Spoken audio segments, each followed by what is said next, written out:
अब परमेश्वर हमें आकर क्या याद दिलाते हैं, मानुष जन्म दुर्लभ है, ये मिले न बारंबार। जैसे तरवल से पत्ता टूट गिरे, वो बहुरे न लगता डार। राम रटत कन्या भली, साकेट भलो न पूत। जैसे छेरी के गल में गल थनाहा, जिसमें दूध ना मूत। राम रटत कोढ़ी भलो, चू चू पड़े जो चाम। ये सुंदर शरीर किस काम का, जा मुख नाही नाम।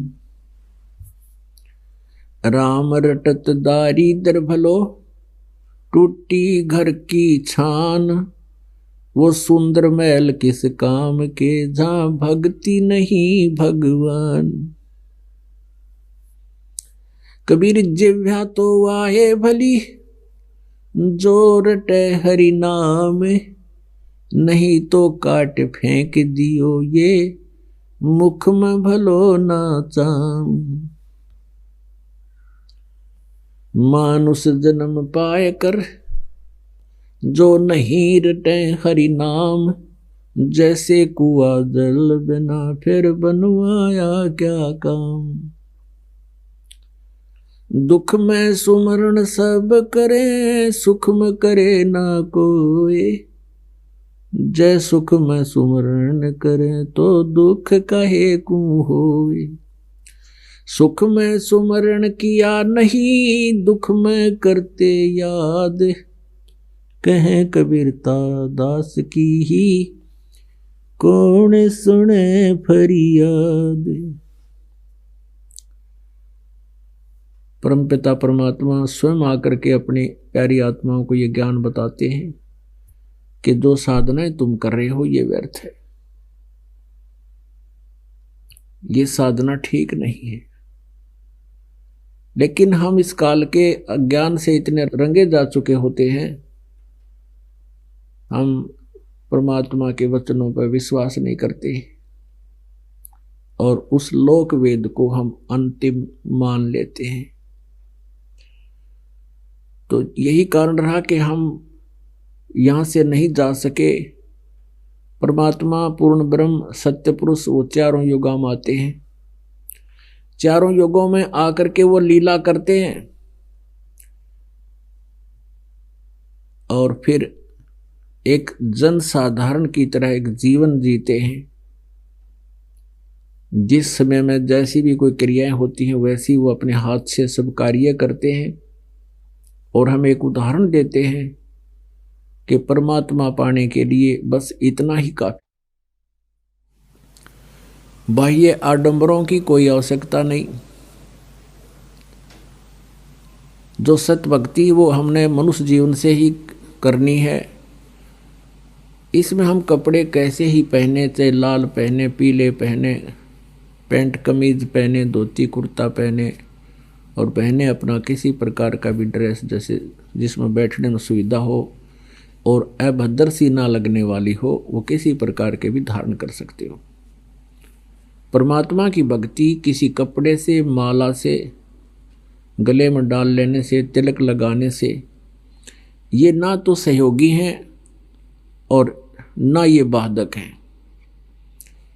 लाल कपड़े पहनने से इतनी समस्या अवश्य आ जाती है उस प्राणी को, क्योंकि आम व्यक्ति गेरुए कपड़े पहने व्यक्ति को एक संत मान लेता है और फिर बार बार उसको प्रणाम करते हैं, चरण छूते हैं, तो उस व्यक्ति की भक्ति खत्म होनी शुरू हो जाती है और एक दिन फिर उसमें मान आ जाएगा। तो इसलिए हम उनसे तो प्रार्थना करते हैं कि आप ये बाह्य आडंबर ना करके एक भक्त बनो। यदि आपने भगवान चाहिए तो आपने सिंपल एक जन साधारण की तरह रहना होगा। तो उससे हम प्रार्थना करते हैं। बाकी कोई किसी तरह भी अपना जैसा उसका वेशभूषा उसका क्षेत्रीय है कर सकते हैं। बाकी हमने जो यहाँ के जो ड्रामे हैं ये नहीं करने। ब्याह शादी में नाचना गाना, उस ब्याह विवाह के समय पता नहीं कि शरद उठे है, सबके कपड़े नए नए हैं, फिर मेहंदी लावें कि तो दारू पीवें, डांस करें, क्या के ऊपर, किस लिए? ये हमारी आत्मा से हट जाएगा एक दिन कि यहाँ तो हम ये गलत कर रहे हैं, इसे गंदे लोक में नाचें गाँव बकवाद करें। या तो टाइम पास करना चाहिए जिसको ज्ञान हो गया। जैसे विवाह के समय बहुत सी ऐसी घटनाएं घटती हैं, लेकिन बाकी वाले कतई नहीं डरते क्योंकि उनको ज्ञान नहीं है। ज्ञान से डर लगता है। जैसे छोटा बालक होता है कोई, और वो कहीं पर सर्प भी होना, सर्प को भी पकड़ लेगा जाकर और उसको डस जाता है और उसकी मृत्यु हो जाती। और जब बच्चा बड़ा हो जाता है उसको ज्ञान हो जाता है कि सर्प बहुत विषैला जानवर है और इससे निकट नहीं जाना चाहिए, इसके डसने से मर जाता है, तो उसके निकट नहीं जाता, फिर दूर से भाग जाता है, औरों को बताता है कि उधर सांप है, सर्प है, वो देखो सामने जा रहा है, उधर ना जाना। तो आप भी बचता है, औरों को भी जिंदगी को बचाता है।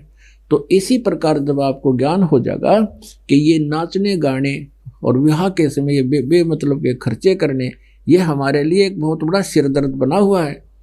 और इसी कारण से हमने बेटियों को अपने ऊपर बोझ मान लिया। हम सबसे पहले भक्ति करने के लिए हमने जो ये बेमतलब के खर्चे सिर पर रख कर बोझ मर रहे हैं, ये हटाने पड़ेंगे।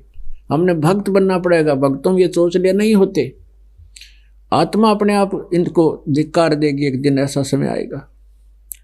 अब एक समय देखा कि ब्याह हुआ, सामने तो नाच कूद रहे थे, लड़के की जो अगले दिन बारात जानी थी, और अगले दिन वो दुर्घटनाग्रस्त हो गया, दुल्हा भी, और साथ में 7 और मर गए, 8 मर गए एक एक्सीडेंट में, वो दुल्हा और बराती।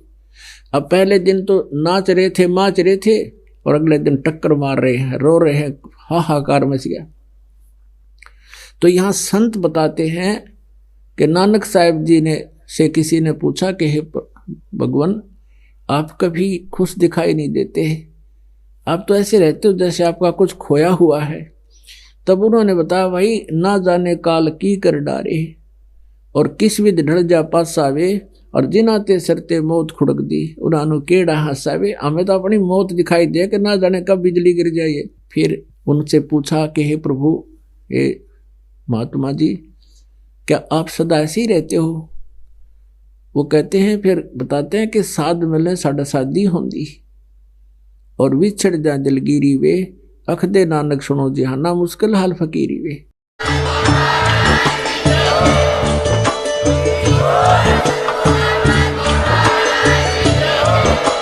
अगर आप ये वीडियो YouTube पर देख रहे हैं तो हमारे चैनल को सब्सक्राइब करें और बेल आइकन को दबाना ना भूलें।